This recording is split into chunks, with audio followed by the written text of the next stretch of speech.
le livre est vraiment une leçon de choses sur la manière dont un système antidémocratique autoritaire peut basculer extrêmement rapidement. Et je crois qu'on a, outre-Atlantique, la preuve que c'est possible.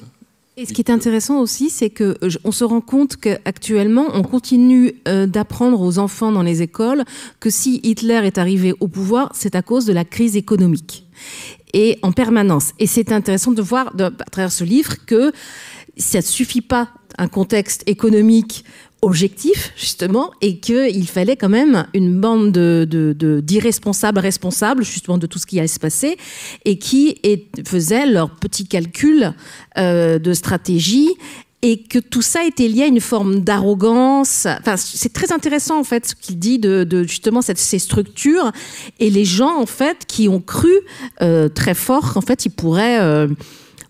voilà, qu'en fait, ils allaient maîtriser la chose. C'est-à-dire qu'on voit des gens du Zentrum qui pensent qu'ils sont issus de bonnes familles, qui sont riches, qui sont issus des bonnes écoles et qui vont pouvoir contrôler extrêmement facilement un parti qui est finalement des gens vulgaires, des guignols, un peu violents certes, mais qu'on va pouvoir contrôler. Et ça, c'est vraiment intéressant parce que là, on peut trouver des similitudes. Oui.